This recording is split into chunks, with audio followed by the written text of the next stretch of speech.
Hello viewers, welcome to my channel. Before jumping into the video, I wish to express my gratitude for the overwhelming response you gave to my previous packet tracer video, which is really doing well, and I thank you for the support you are giving. Today, I'm gonna explain my video with this simple network, only couple of devices, but which is really crucial. Most of the engineers, network engineers should have done this, but they might not know what really happening at the back end. Let me break the suspense. I am going to explain about the password recovery of Cisco IOS. You may say password recovery is a usual task. What is behind that? You have to know what is the damn thing is happening at the back end when you are recovering the password. Now the wait is over. Let's get into the video.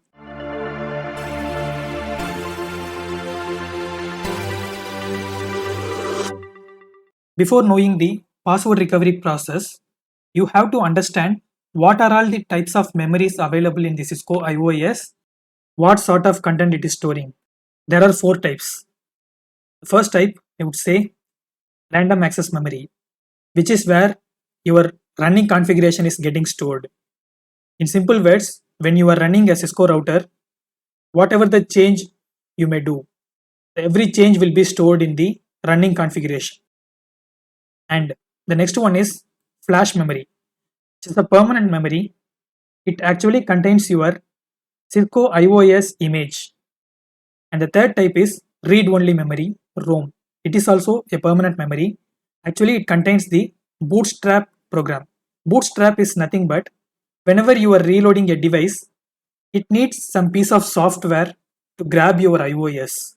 So Bootstrap is used to grab what is the IOS it has to choose. And the last and final type of memory is non-volatile RAM, NVRAM, which actually stores your startup configuration. The configuration you make whatsoever, it is stored in the NVRAM. We have the habit to give the command write or copy running config to startup config whenever we do some changes in the Cisco device. During that time, actually your running configuration is getting stored in your startup configuration. Since the RAM is a temporary memory, when the Cisco device reboots or is there any power failure, the running configurations gets erased. So it is highly encouraged to store your all the configurations in the startup config. And the next thing is you have to understand what is happening at the back end when the router usually starts. Not only router, all the Cisco devices. When you start the Cisco device, the bootstrap is getting loaded initially. The bootstrap's duty is to find the appropriate IOS to load. It finds the IOS and it loads the IOS. Usually it is Cisco IOS. From then, Cisco IOS takes over. Cisco IOS checks for its startup configuration, then simply take the startup configuration and write it in the running configuration. This is what exactly happens whenever a Cisco device boots. You may ask, which factor is actually defining this sequence? Your question is valid.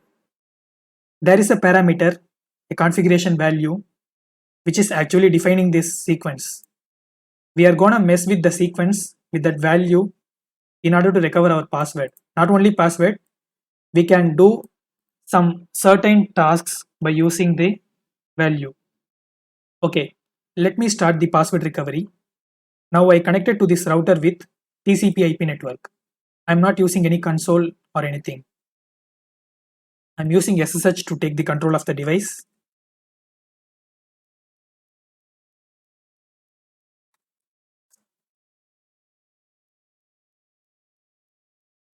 I'm logging in. I already configured my router with some basic commands. I configured a host name and the password is configured. I also configured the interface.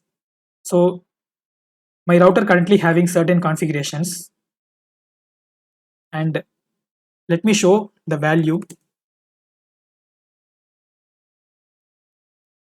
I gave the command show version. At the end of the result, you will see the value configuration register. Just let me note on this value.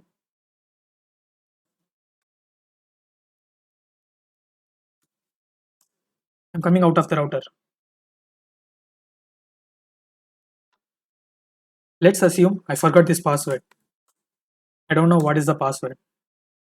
I need to find a way to recover this password. Let's think about this boot sequence. The first thing is the bootstrap loading. When the bootstrap loads, somehow we need to stop it from loading the Cisco IOS. Let me tell you how we are going to achieve that. When you forgot the password and you have to recover the password, the usual thing we do is bringing the console device. Console device is mandatory in order to recover the password. I'm choosing the console port. Now the console connected. When I open this console, make sure the bits per second is 9600, which is also called baud rate. Actually, this value defines the speed of the data which is sent over this console cable. So which is very important. I just keep it with my default configuration. Now I am in the console.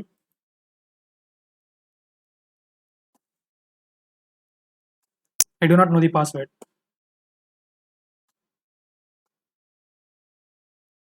All I have to do to stop the bootstrap from finding the Cisco IOS and loading it, sending the break signal while the bootstrap is searching for IOS. I can do it only on the console cable. So the console is mandatory. The first step is I need to reboot the device. While it is rebooting, I am sending the break signal.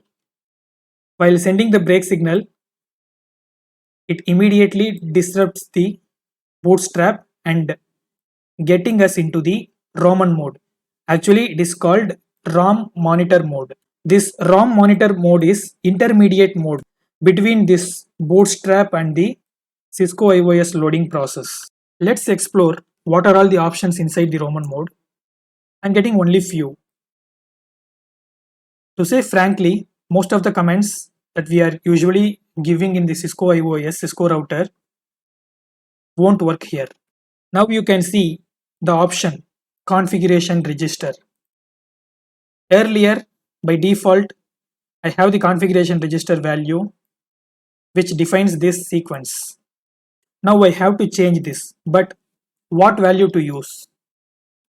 Cisco tells us, Cisco actually gives us the bunch of configuration register value which modifies this sequence. This is where you can see the list of configuration register values and its behavior. There are a lot. By default, we use 2102. Let's read this. It ignores the break signal by default and boot the Cisco IOS. But I need to interrupt that process in order to recover the password. So I need to set a different config value. Let's search for a different value.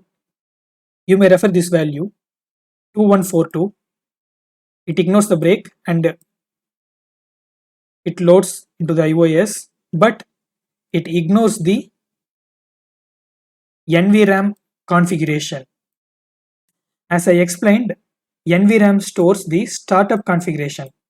When you define this configuration register value in the Roman mode, it will ignore the startup configuration and it will directly enter into the running configuration. By default, without any startup configuration, writing something into the running configuration will be empty, which means it is default. So let's do that.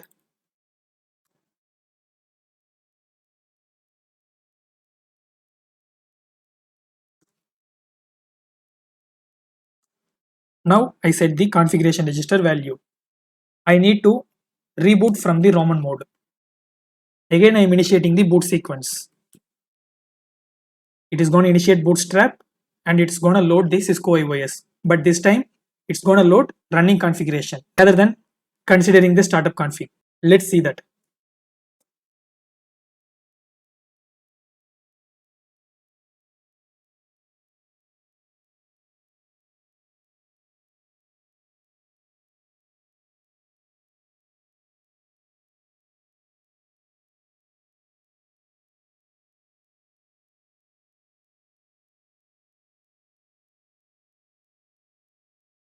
You can see, wow, I logged into the router.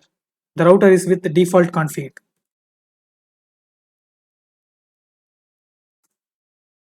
I'm also able to enter the enable mode.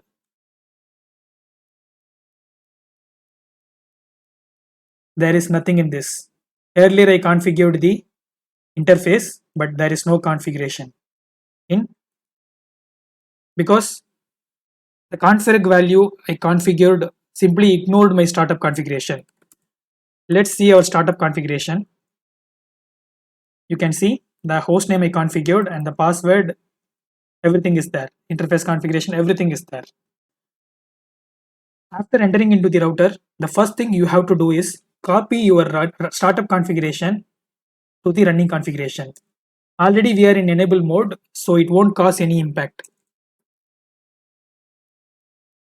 Copy startup configuration to running configuration. Don't give write, because it will do the opposite. It will copy from running config to startup config. Then you will again lose the configuration. Then you will lose all the configurations you did earlier. So after this, now the configuration I recovered. I can enter into the global configuration mode and change the password. Username Perumal. I'm using the word secret to encrypt the password. The password is subscribe. Not only the password, don't forget to subscribe my channel. If you forget, you need to watch my video. You don't have a choice. Okay, then the next one. Enable password. YouTube. So don't forget to subscribe my channel. Now you need to do one last thing. We changed the configuration register value, which is actually ignoring the startup configuration, right? You have to change that. In order to change it, you have to go to global configuration mode and configuration register. You can put the default and old configuration register value. Yes, I added the default configuration register again. Most of us should have forgot to do this step at the early stage of our networking. Lab environment it is fine, but if you do it in production environment, then during the reboot, it might cause some severe issue. Done. We recovered the password now. But we have seen lot of configuration register value. Why don't we play with another value here?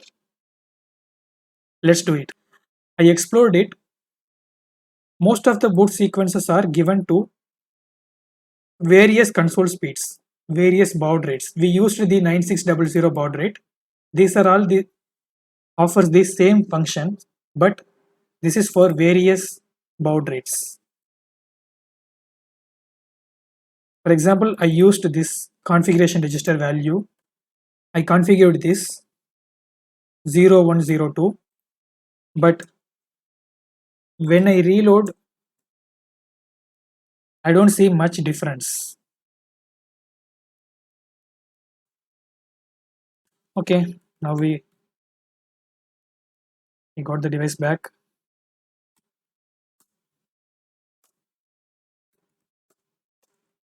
It's done.